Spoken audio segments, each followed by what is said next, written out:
وبما أني قادري أقول أدرك عبدك جيلاني أدرك عبدك جيلاني.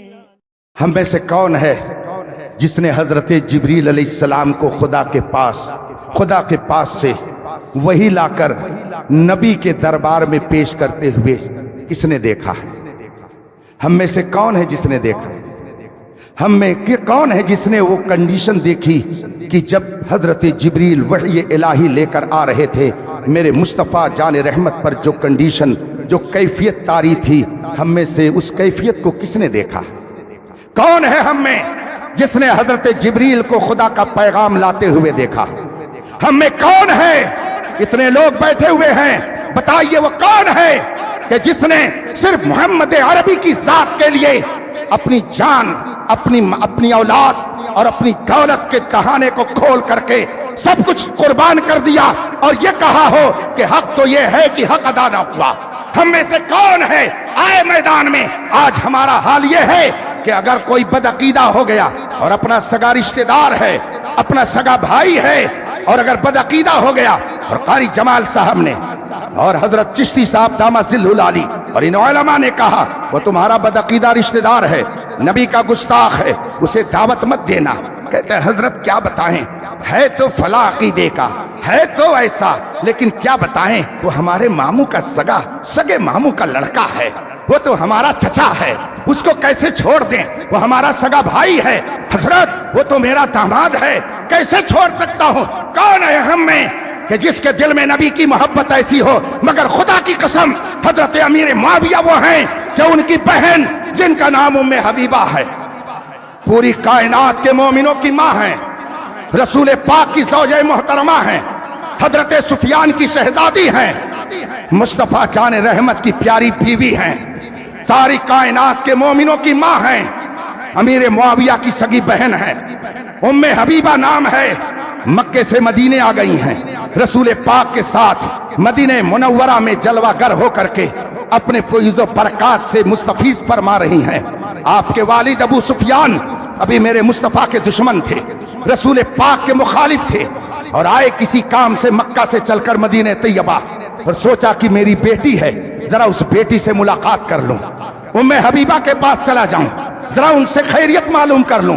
حضرت ام حبیبہ جو حضرت امیر معاویہ کی سگی بہن ہے، حضرت امیر معاویہ کی سگی بہن ہے، حضرت ابو سفیان کی بیٹی ہیں. ابو سفیان ابھی ایمان کی دولت سے مشرف نہیں ہوئے تھے، حضرت ام حبیبہ کے دولت قدے پر جا رہے، حجرے ام حبیبہ کی طرف قدم بڑھا رہے ہیں. ام حبیبہ رضی اللہ تعالی عنہا نے جو ساری کائنات کے مومنوں کی ماں ہے، ام المومنین، انہوں نے دیکھا کہ میرے باپ آ رہے ہیں، جلدی سے بستر جو بچھا ہوا تھا اسے سمیٹ کر کے کنارے رکھ دیا، اور اس کے بعد جب ابو سفیان گھر میں داخل ہوئے کہا ابا جان بیٹھ جائیے.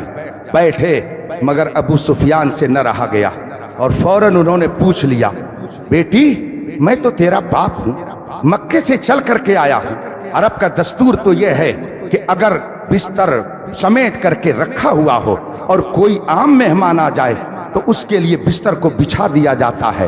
عرب کا دستور تو مہمان نوازی کا ہے، آخر تو نے اس بستر کو دیکھ کر کے مجھے سمیٹ کر کے کنارے کیوں رکھ دیا؟ اس کا جواب دو. بیٹی کا جواب سنیے.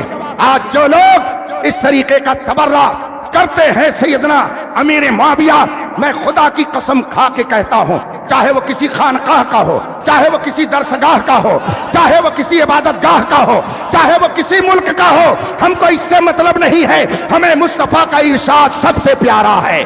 رسول پاک نے کیا فرمایا کہ تم میں سے اگر کوئی احد پہاڑ کے برابر، احد پہاڑ 1 کلو کا ہے کیا؟ آپ میں سے تو بہت سارے لوگ مکہ شریف اور مدینہ شریف کی زیارت کر کے آ گئے ہوں گے. 1 کلو کا وہ پہاڑ ہے کیا؟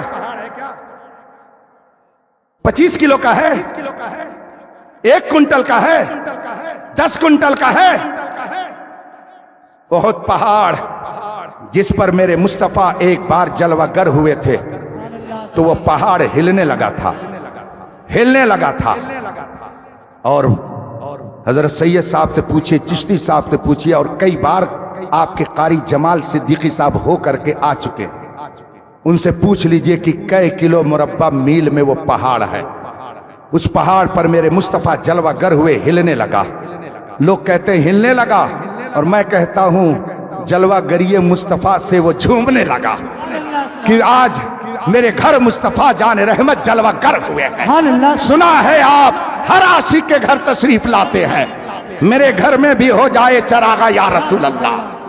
وہ پہاڑ جھومنے لگا، میرے آقا نے اپنا قدم مارا اور فرمایا احد اسبت، اے پہاڑ اپنی جگہ پہ ٹھہر جا، اس لیے کہ اس وقت تم پر ایک نبی جلوہ گر ہے، ایک صدیق جلوہ گر ہے، تم پر 2 شہید جلوہ گر ہیں۔ فوراً وہ پہاڑ اپنی جگہ پر رک گیا۔ اسی لیے امام احمد رضا نے کہا میرے آقا کی ہے بس شان عظیم، جانور بھی کریں جن کی تعظیم، سنگ کرتے ہیں ادب سے تسلیم، پیر سجدے میں گرا کرتے ہیں۔ یہ شان ہے مصطفیٰ جانے رحمت سرور کونین صلی اللہ علیہ وسلم کی۔ وہ تھوڑا سا پہاڑ ہے، 20-25 کنٹل کا، 1-2 ٹرک کا، 25-50 ٹرک کا۔ پورے ہندوستان میں جتنے ٹرک چل رہے ہیں، اب آج چل رہے ہیں کہ نہیں میں نہیں بتا سکتا، لیکن جتنے ٹرک چل رہے ہیں ان سارے ٹرکوں میں اگر احد پہاڑ کا پتھر بھر دیا جائے، یہ تو جتنے ٹرک ہیں سب تنگ ہو جائیں گے، اتنا بڑا وہ پہاڑ۔ مگر میرے مصطفیٰ کیا فرماتے ہیں؟ لو ان احدکم انفق مثل احد ذهبا ما بلغ مد احدهم ولا نصیفا۔ رسول پاک فرماتے ہیں کہ اگر میرا ایک صحابی احد پہاڑ جس کو رسول پاک نے نام لے کر کے فرمایا، میرا ایک صحابی اگر 2 یا 4 کلو جو ایسے ہاتھ میں لے کر کے اللہ کے راستے میں دے دے، 2-4 کلو جو اللہ کے راستے میں اٹھا کے ایسے دے دے، اور تم احد پہاڑ کے برابر سونا، چاندی نہیں، رانگا اور تانبا اور پیتل نہیں، لوہا نہیں، احد پہاڑ کے برابر سونا خرچ کر دو رب کی بارگاہ میں، احد پہاڑ کے برابر سونا اللہ کے راستے میں خرچ کرو۔ حضور فرماتے میرا ایک صحابی اگر 2-4 کلو جو اللہ کے راستے میں خرچ کر دے تو تمہارا احد پہاڑ کے برابر سونا میرے صحابی کے 2-4 کلو جو کا مقابلہ نہیں کر سکتا۔ آپ نے غور نہیں کیا حضور نے کیا فرمایا؟ میرا صحابی 2-4 کلو جو خرچ کر دے۔ گویا جو صحابی نہیں ہے، جو صحابی نہیں ہے، بلکہ وہ تو خرچ کی جانے والی ایک چیز ہے، مگر صحابی کے ہاتھ سے اگر وہ لگ جائے، صحابی سے اگر اس کو نسبت ہو جائے، ہمیں ذرا نسبت صحابیت کو دیکھو۔ کیوں کہتے ہو صحابیت ہی سب کچھ نہیں ہے؟ آؤ بتاؤں میں کہ صحابیت کا کیا مقام ہے۔ اگر ایک شخص جو جاں بلب ہے، جان نکلنے والی ہے، جان نکلنے والی ہے، اور اسی حالت میں جبکہ ابھی مومن نہیں تھا، جان نکلنے والی تھی، اور ادھر سے مصطفیٰ کا گزر ہو گیا، ادھر سے رسول پاک گزر گئے، نورانی چہرے کو دیکھا، فوراً اس نے کلمہ پڑھ لیا، مومن ہو گیا، وہ صحابی ہو گیا۔ بتائیے اس نے کوئی نماز پڑھی؟ اس نے کوئی روزہ رکھا؟ اس نے زکات دی؟ اس کو کسی بڑے خاندان سے نسبت ہوئی؟ نہیں ہوئی، مگر وہ صحابی ہو کر کے دنیا سے گیا۔ بتائیے اس کے لیے صحابیت ہی سب کچھ ہے کہ نہیں ہے؟ اس کے لیے صحابیت ہی سب کچھ ہے، سارا سرمایہ صحابیت کا ہے۔ ایک صحابی رسول نبی کی بارگاہ میں پہنچے، عرض کی یا رسول اللہ قیامت کب آئے گی؟ متی تقوم الساعہ، قیامت کب آئے گی؟